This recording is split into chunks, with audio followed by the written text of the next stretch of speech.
2026. I've got some new Pez friends here with me that I didn't have a couple weeks ago when we were previewing Mario. It's still number one. It made another $69 million this weekend. So I've got Luigi Peach and Toad here with me on LCJ Live. We'll talk about the box office for several new movies that came out this weekend. None of them did great. And we'll talk about the holdovers that did do okay, including Mario. Plus, we'll preview a few of the big movies coming out for this week in theaters. And there's some other streaming movies out now, some other films in the theaters out now, and more coming up here on LCJ Live. As always, send in your questions and your comments as we're live here today on LCJ Live. I want to get up my feed. Thanks for being here on this Sunday. Hope you've been having a good week. $69 million for the Super Mario Galaxy movie. That is, according to what I've read this morning, a 48% drop, which is not extraordinary. It could have done a little better. If you look at the second weekend of the last Mario movie from 3 years ago, it was 92 million, and we were up to over 350 million, I believe, at that point. We are at 308.1 for the Super Mario Galaxy movie, which is still very good. It's very good. It's the biggest film of the year. It's doing great numbers worldwide. Over 600 million total, over 500 million total for Project Hail Mary. So two big movies so far this year. But we are behind the previous one, even though I've been talking to people, some families who have gone to see it, liked it even more than the first one. I enjoyed it. If I had to pick one or the other, I like aspects of the second one more than the first and aspects of the first one more than the second. It sort of evens out, but there's a lot there for kids and families and people of all ages. We are over 300 million, which is good. It's still number one. It's a good second weekend of 69 million, but the last one had a second weekend of 92. So that is interesting to take a look at. What's up, B. Hunter Woodruff? Thanks for being here for LCJ Live. Was in the hospital last week, but happy to be back. Hope you're doing well. Hope everybody's doing well. Pete Crooks watched Hereditary last night. Best movie of the 2010s. Wow. I remember going to see Hereditary opening day. Not a huge fan of that movie, but Toni Collette did get a Critics' Choice Best Actress nomination. Let's see. Favorite Beatles album. And then The Mummy is coming out this week. Well, interesting. Here's the reason why I am wearing this Beatles shirt. It's because we are 2 years away from Sam Mendes's 4 Beatles movies that are supposed to come out 1 a week for 4 weeks in April 2028. That will be fascinating how that goes for the movie theaters, for the distributors, all of that, to have that happen in April 2028. And I feel like since CinemaCon is happening this week, we're going to get some new photos or some footage of these Beatles movies. We've already had a few photos come out over the last few months, but I feel like there was more on the way. So that's why I'm wearing this new Beatles shirt. There you go. April 2028. So we're 2 years away from the new Beatles movies, but we're only 2 weeks away from the new Michael Jackson movie. Michael and these music biopics. I've got a piece coming soon to WAMC Radio all about some of the major musician biopic movies that have come out over the last 20, 30, 40, 50 years, and why there have been so many, the impact of them ahead of the release of Michael. I also referenced the Beatles movies that are on the way, so that is happening. The new Mummy movie is this week. We will see what happens. What I do know is that Brendan Fraser is not in it, apparently, from what has been posted all over social media. So we're at 308 million for Super Mario Galaxy movie, and we are at 256.7 million domestically for Project Hail Mary, which had a very good fourth weekend, only a drop of 23%, $24.6 million. That's a very good hold for this movie that people just can't get enough of. I said it from the beginning that this is a comfort food movie. This is a movie that's going to please all of America and appeal to everybody. And with the Artemis 2 mission that just happened and that impacting everyone of all ages, this movie is going to continue to play well for the next several weeks, and then again on streaming and cable and beyond, probably the award season in some way, shape, or form at the end of the year and into early next year. How about the Oscars dating its next 2 years and followed by the SAG Awards and Producers Guild and some of these other awards groups already dating the next 2 years? Project Hail Mary, I think, will be in the mix. The drama in third, not a bad drop, only 39% drop for the drama, 8.7 million. It's at 30.9 million. Check this out. It's already the 10th biggest A24 movie of all time in North America. But I don't care for the movie, but it is number 10 for A24. Number 4 this weekend, Universal Releasing a movie right after Mario, just 10 days later, You, Me, and Tuscany. It opened to 8 million. Not great. I thought it could do a little better than this, but it's interesting depending on how the marketing was from Universal, putting a lot of effort into Mario. Some marketing, I actually saw trailers and posters for this a while ago, but not a huge opening weekend for You, Me, and Tuscany. Just $8 million. I did not see it. Oh, no spoilers for the drama? Wow, okay. Multiple people seen the drama today. I will not spoil anything. Number 5 is Hoppers. Even with Mario making as much money as it has, Hoppers still added 4.1 million this weekend. It is at 157.1. It has passed the domestic total of Elemental, which was 154. So it has now made more money than Elemental. Number 6 is the latest BTS concert movie, which did 2.4 million.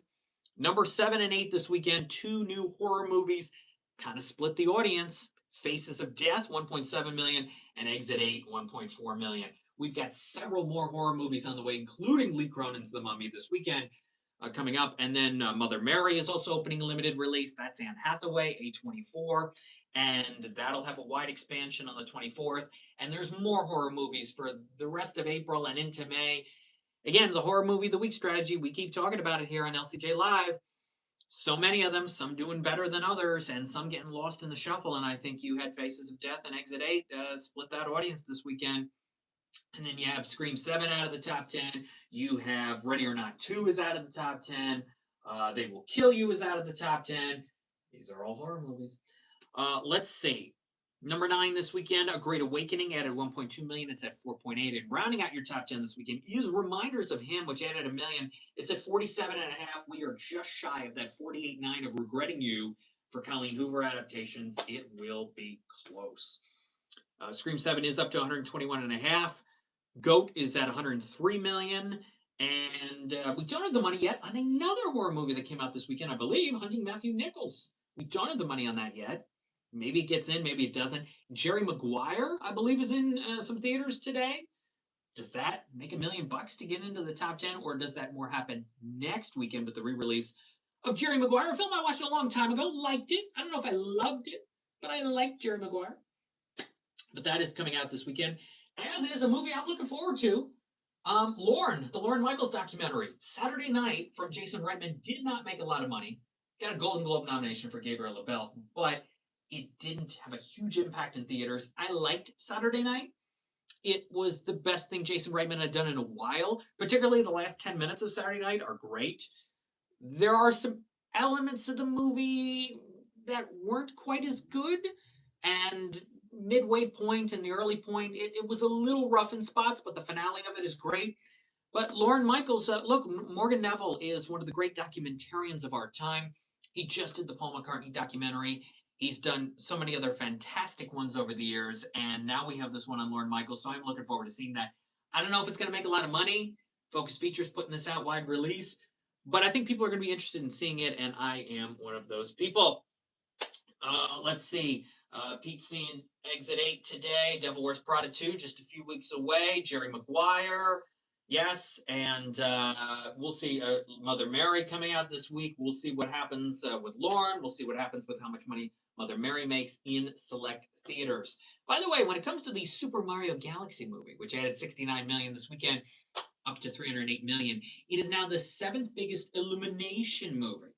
So you look at the box office for all the Illumination movies domestically, and several of them are in that 360 to 370 million dollar range.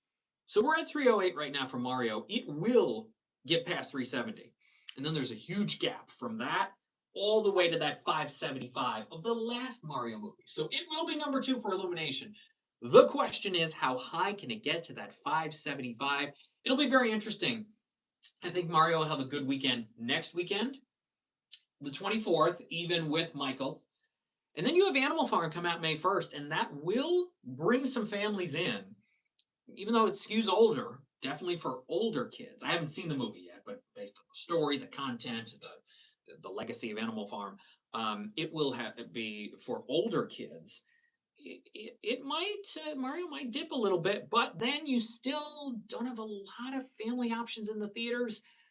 through Mandalorian, and then you're talking Toy Story 5 all the way in the middle of June. There's a few things and a few anime films that come into play, but it'll be interesting to see how Animal Farm does. Speaking of anime, Chow.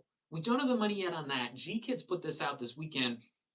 It is a movie that I like, and I talked with the makers of. If you want that Q&A for Chow, it's at animationscoop.com. And tomorrow, get my new podcast episode at lcj.podbean.com and animationscoop.com Q&A with Eric Robles, the Emmy-winning showrunner and EP of the new Stranger Things animated series, Tales from '85, which will be playing in select theaters for the first 2 episodes this Saturday, and then streams on Netflix starting Thursday, April 23rd. Great conversation with Eric Robles. If you are a Stranger Things fan, check out this interview that I did with Eric Robles. Also, besides Chow, as far as new movies that came out this weekend, we had Outcome, which is on Apple TV right now. This is Keanu Reeves, Jonah Hill. Jonah Hill directed this, co-wrote this. It is about an actor, played by Keanu Reeves, who is trying to make amends with people because he's involved in a controversy that could get worse. So he's trying to apologize to a lot of people for his behavior from a long time ago. And you got Cameron Diaz in it, Matt Bomer, Susan Lucci's in it. Martin Scorsese is in it in one of the most interesting scenes in a movie so far this year. Susan Lucci, I read her book recently, La Lucci, great book. And she talks a little bit at the end about working with Keanu Reeves and Jonah Hill and making Outcome and how much she appreciated the role. And it's a good scene. The problem with Outcome is that Jonah Hill tries to have it both ways. He makes this very loud, over the top, crazy comedy.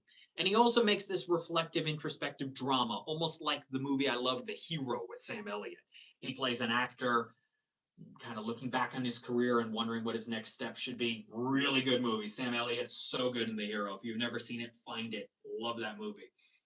Jonah Hill tries to combine these two types of films, and the results are uneven, and a lot of the movie's unpleasant, and the comedy doesn't work. I chuckled a couple times, mostly early on, but there are some scenes, especially with the Jonah Hill character, who is so manic and so crazy.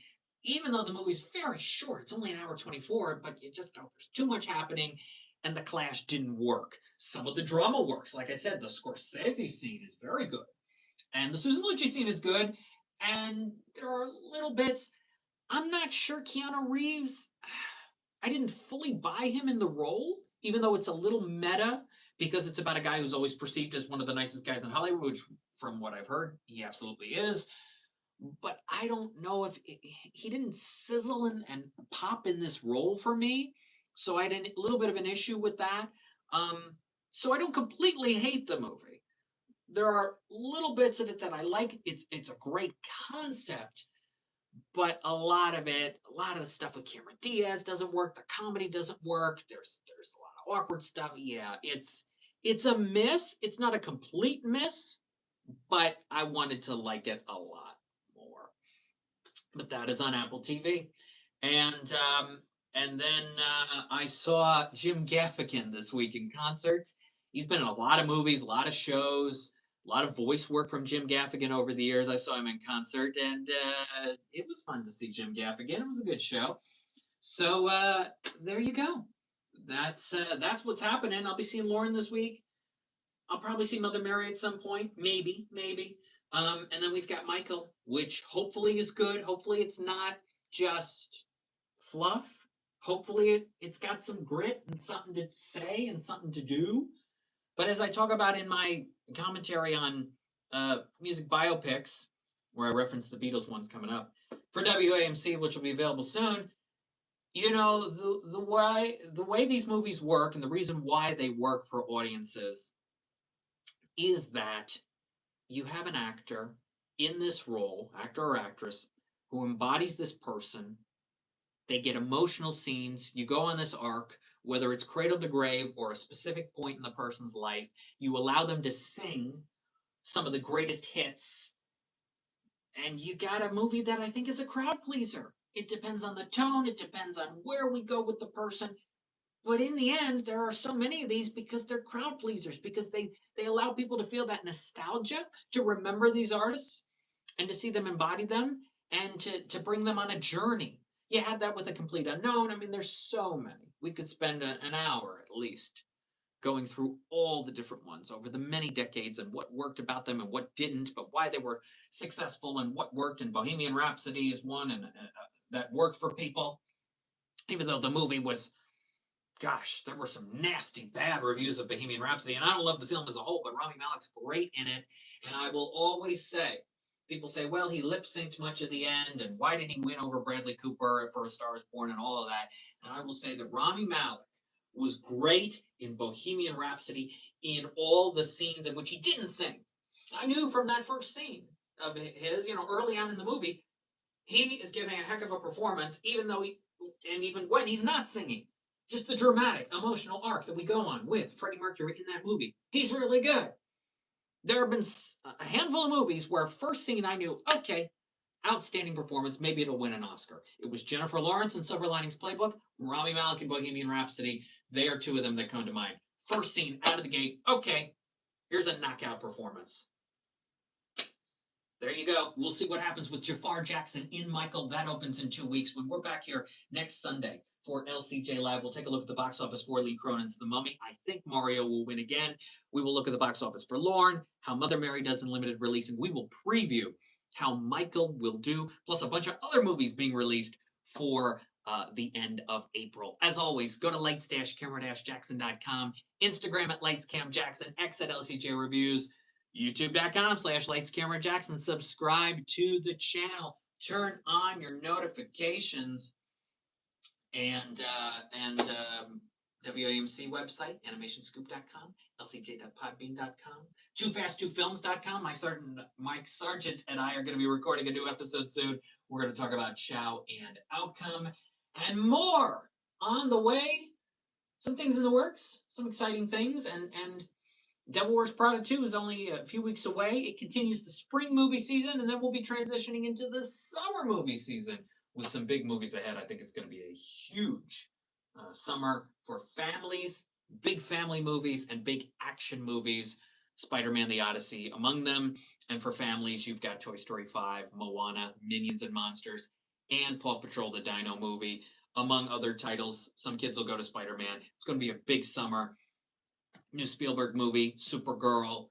There's a lot to look forward to, and some smaller movies as well that could be early awards contenders like Pressure, and there's a couple others.